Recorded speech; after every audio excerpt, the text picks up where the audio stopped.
Hello everyone, আসসালামু আলাইকুম। আজকে আমি আপনাদেরকে তৈরি করে দেখাবো একদম বিয়েবাড়ি বাবুর্চিদের মতো ঝরঝরে জর্দা। কিভাবে ঘরেই আপনারা জর্দা তৈরি করতে পারেন সেটাই আপনাদেরকে আজকে দেখাবো। আশা করছি রেসিপিটি আপনাদের ভালো লাগবে। যদি রেসিপিটি ভালো লাগে তাহলে একটা লাইক দিয়ে সাবস্ক্রাইব করে আমার পাশে থাকবেন আরও নতুন নতুন ভিডিও পাওয়ার জন্য। তাহলে জর্দা তৈরি করার জন্য আমি চলে যাই। এখানে আমি একটা বাটি নিয়ে নিলাম। বাটিতে আমি 1 কাপ কালো জিরা পোলার চাল দিয়ে দিলাম। এখন এই চাউলটাকে আমি ভালো করে ধুয়ে নিব। চাউলটাকে আমি ভালো করে হাত দিয়ে কষলিয়ে কয়েকবার পানি পাল্টিয়ে পাল্টিয়ে ধুয়ে নিলাম। এখন আমি চুলায় একটি পাতিল বসিয়ে দিলাম। পাতিলের মধ্যে আমি যে চাউলটা ধুয়ে রেখেছি তা দিয়ে দিলাম। চাউলটা দেওয়ার পর এর মধ্যে আমি বেশ পরিমাণে পানি দিয়ে দিলাম। পানিটা বেশি দিতে হবে, কম দেয়া যাবে না। এখন আমি অল্প লবণ দিয়ে দিলাম, অল্প জর্দার কালার দিয়ে দিলাম। এখন নেড়ে চেড়ে ভাতটাকে আমি রান্না করে নিব। ভাতটা একদম নরম করে রান্না করা যাবে না, আবার শক্তও রাখা যাবে না। আমি 80% ভাতটা রান্না করে নিব।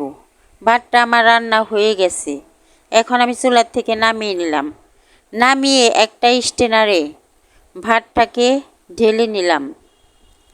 ভাতটা ঢেলে নেওয়ার পর আমি কলের নর্মাল পানি দিয়ে ভাতটাকে ভালো করে ধুয়ে নিলাম।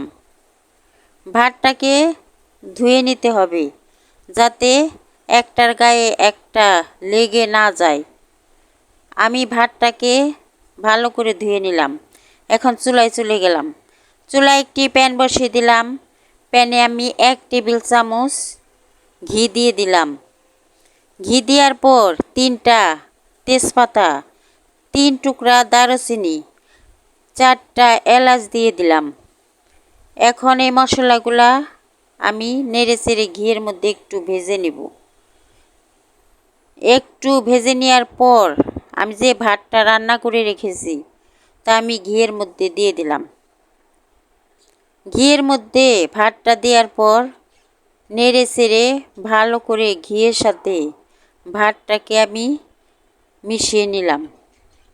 মিশিয়ে নেওয়ার পর এর মধ্যে 1.5 কাপ চিনি দিয়ে দিলাম। চিনিটা আপনাদের স্বাদ অনুযায়ী দিতে পারেন। আমি 1.5 কাপ চিনি দিয়ে দিলাম। এখন চিনিটাকে নেড়ে চেড়ে আমি ভালো করে ভাতের সাথে মিশিয়ে নিলাম। মিশিয়ে নেওয়ার পর দেখি অল্প অল্প পানি উঠেছে। এখন আমি এর মধ্যে কিশমিশ দিয়ে দিলাম। কিশমিশ দেওয়ার পর ভালো করে নেড়ে চেড়ে আমি আবারও কিশমিশটা ভাতের সাথে মিশিয়ে নিলাম। এখানে আপনারা বাদামও দিতে পারেন। আমি বাদামটা দিলাম না, কিশমিশই দিলাম।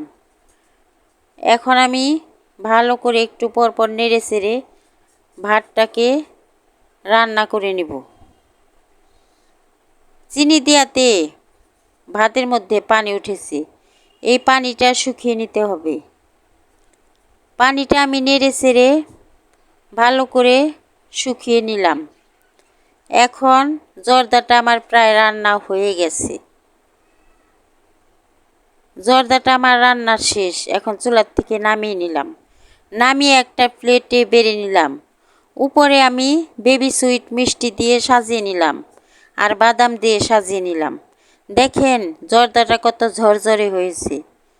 কেমন হয়েছে আমার জর্দা রান্না?